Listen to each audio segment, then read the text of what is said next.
Bharatiya Janata party के प्रदेश supremo Madan Rathore ने आज अखबार नवयुवकों से मुखातिब होते हुए नरेश मीणा हत्याकांड की घोर शब्दों में निंदा की है और कहा है कि उनको कानून हाथ में नहीं लेना चाहिए था। अगर कोई शिकायत थी बूथ की या अन्य कोई शिकायत थी तो वह कलेक्टर के यहाँ, निर्वाचन आयोग से और अन्य माध्यमों से कर सकते थे, लेकिन उन्होंने अपनी गुंडागिर्दी का परिचय देते हुए एरिया मजिस्ट्रेट में थप्पड़ मार दी। पढ़े लिखे होने के बाद भी उनको ये ज्ञान नहीं रहा कि इसके परिणाम क्या आएंगे। थप्पड़ तो मारी, उसके बाद उस इलाके में इतनी जबरदस्त गुंडागिर्दी का तांडव करवाया कि करोड़ों रुपए की तो गाड़ियां जल गईं, लोगों का जीना हराम हो गया। बाहर से भाड़े पे बुलाए गए उनके समर्थकों ने गुंडागिर्दी का इतना जबरदस्त तांडव किया कि जयपुर से लेके बूंदी तक के लोग हिल गए। रास्ते में निकलने वाले का जीना दुर्लभ हो गया। कई रोगी परेशान हुए। उससे जनता को भी, प्रशासन को भी और पत्रकारों को भी बहुत परेशानी हुई। उन्होंने तो सबसे बड़ा बचाव पत्रकारों का कहा कि नरेश मीणा के गुंडों ने पत्रकारों के साथ भी मारपीट की, उनके कैमरे छीन लिए और उनको बदतमीजी से अश्लील गालियां बकी। महिलाओं के साथ भी उन्होंने जबरदस्ती की और उनको मारपीट करने की कोशिश की। कुल मिलाकर गुंडागिर्दी का तांडव इतना जबरदस्त था कि अधिकारी, पत्रकार और नागरिक इस गुंडागिर्दी की चपेट में लेकर उनके साथ उन्होंने मारपीट की है, जो निंदनीय है। मैं स्वयं जिस दिन ये घटना हुई है, मैं और मुख्यमंत्री कोटा में थे, उसका पल पल का अपडेट डीजीपी से ले रहे हैं और हमारी पार्टी के कार्यकर्ताओं से ले रहे हैं कि गलती आखिरकार किसकी थी। जो भी दोषी होगा उसके खिलाफ शासन कार्रवाई करेगा, लेकिन कानून को हाथ में लेने का अधिकार नरेश मीणा को किसने दिया, मैं इसकी घोर निंदा करता हूं। और उन्होंने एसडीएम चौधरी के साथ जो घटना की उसकी पुरजोर भारतीय जनता पार्टी के मंच से निंदा भी की है और उनके संघ के लोगों ने मुख्यमंत्री के आह्वान पर अपनी हड़ताल वापस ले ली है, उनको भी धन्यवाद दिया है।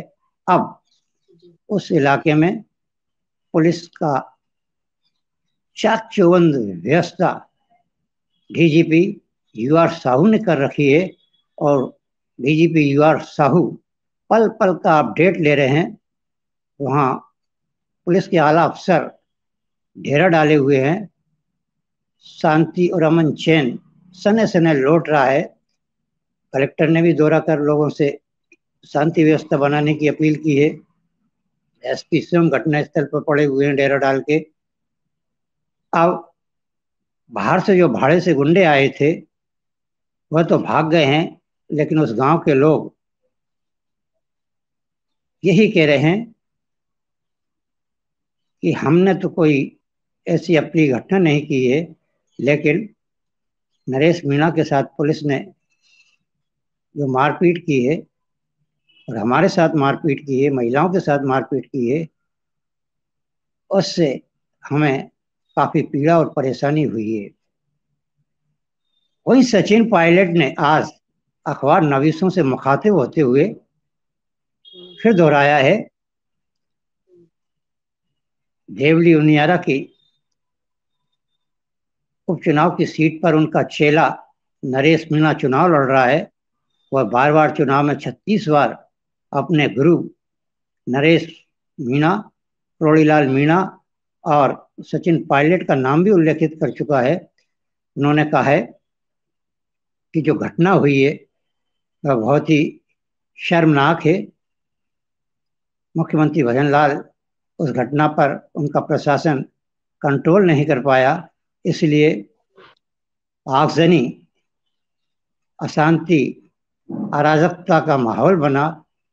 भजनलाल सरकार और उनके पुलिस आला अफसर इस प्रकरण में पूरे फेल रहे हैं। उन्होंने सारा आरोप मुख्यमंत्री भजनलाल की सरकार पर जड़ दिया, जबकि उन्होंने अपने चेले नरेश मीणा का नाम एक भी बार अपनी वार्ता में उल्लेख नहीं किया, जबकि नरेश मीणा ने ही अराजकता, गुंडागिर्दी और एसडीएम जैसे उच्च पद पर, उस समय तो वह मजिस्ट्रेट थे, उनमें थप्पड़ मारकर कानून को अपने हाथों में लिया।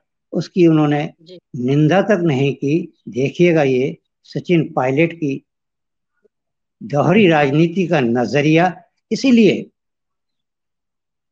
भूतपूर्व मुख्यमंत्री अशोक गहलोत ने अपने गृहनगर जोधपुर के हवाई अड्डे पर सचिन पायलट पर निशाना साधा था, अप्रत्यक्ष, कि इस घटना के पीछे कौन कौन लोग हैं और नरेश मीणा को कौन कांग्रेस में लाया है और उसको देवली उनियारा से किसने निर्दलीय चुनाव लड़ने के लिए अपनी अब मौन सहमति दी है।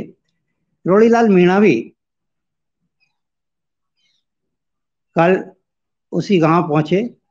मीणा को उन्होंने समझाइश भी की, लेकिन उन्होंने भी नरेश मीणा का ही पक्ष लिया और कहा कि मैं इसे शीघ्र छुड़वाऊंगा, आप लोगों को मुख्यमंत्री से मिलवाऊंगा और सारे घटनाक्रम की उच्च स्तरीय जांच कराऊंगा।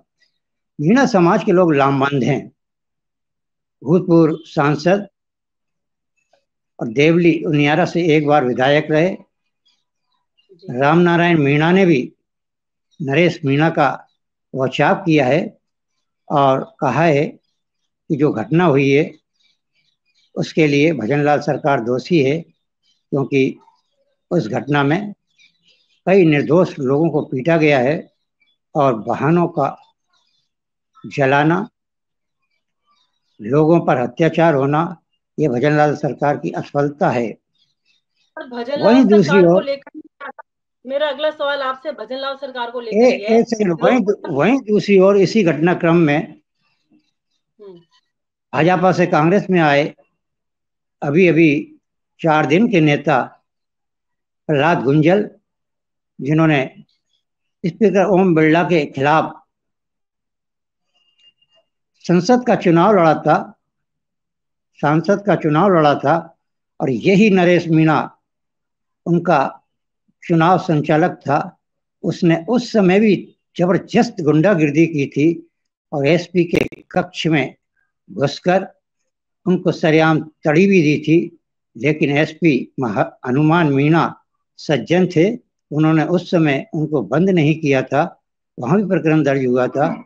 और अब जब नरेश मीणा पर संकट आया है तो उनके राम रूपी गुरु प्रहलाद गुंजल ने भी कन्नी काट लिए और उन्होंने भी कोई प्रतिक्रिया व्यक्त नहीं की। अखबार नवीस पूछ रहे हैं कि नरेश मीणा कांड पर क्या कहना है, तो वह अखबार नवीसों से बचते फिर रहे हैं।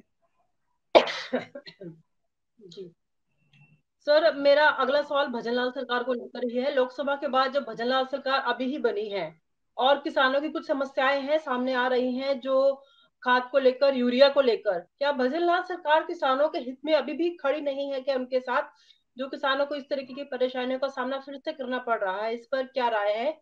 क्या दिक्कतों का सामना करना पड़ रहा है किसानों को इस समय राजस्थान में? देखिएगा रोमा जी, रूस और इजराइल का युद्ध चल रहा है, वहां से फर्टिलाइजर केमिकल नहीं आ पा रहा है, इसलिए पूरे सूबे में नहीं पूरे देश में यूरिया और डीपीपी की किल्लत है। राजस्थान सूबे में इस समय डीएपी और यूरिया कम मात्रा में आ रहा है।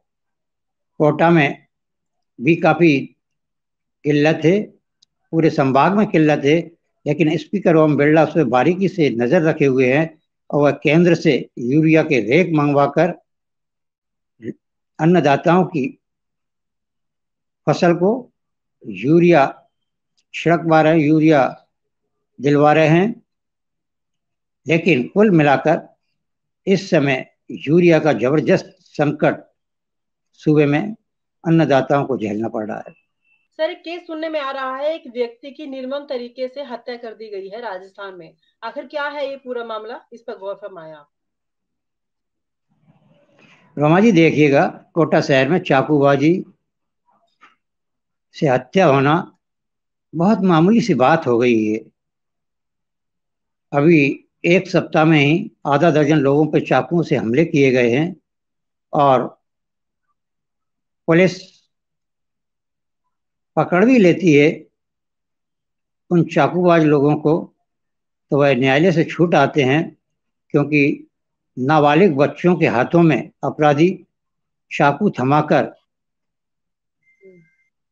ये चाकूबाजी करवा रहे हैं और उनका भविष्य खराब कर रहे हैं। कल आमली रोजड़ी आरकेपुरम थाने में ये गांव आता है। वहां एक शादी समारोह में अरुण मेहरा नामक युवक अपने घर से शादी में जाने की बात कहकर निकला था, लेकिन रास्ते में ही उसकी पुरानी रंजिश के दोस्त जो घात लगाए बैठे हुए थे तो उसे घेर कर उठाकर सुनसान इलाके में ले गए। वहां उन्होंने उसके सीने में 4-5 चाकुओं से वार किए, पीठ में मारे, जांघों में मारे। उसने घटना स्थल पर ही दम तोड़ दिया। कुल मिलाकर उस युवक ने क्या बिगाड़ा था इन लोगों का कि उनको इसकी जान लेने की कोशिश करना पड़ी। कुल मिलाकर कोटा शहर में कानून और व्यवस्था की स्थिति, मुख्यमंत्री स्वयं अधिकारियों की बैठक में उन्हें कड़ी लताड़ भी दे गए हैं कि कोटा शहर में कानून और व्यवस्था की स्थिति ठीक नहीं है, सुधार करिएगा। और उसके बाद ही दूसरे दिन ये मर्डर हो जाता है। कितनी बड़ी बात है। रेंज के आईजी रविदत्त गौड़ काफी प्रयत्न कर रहे हैं, पुलिस कप्तान अमृता दोहन भी काफी प्रयत्न करते हैं, और अधिकांश अपराधी चाहे वो हत्या के हों या चाकूबाजी के हों या अन्य गुंडागर्दी के हों, पकड़े जाते हैं, लेकिन न्यायालय से फिर छूट आते हैं और फिर गुंडागर्दी का तांडव कर देते हैं।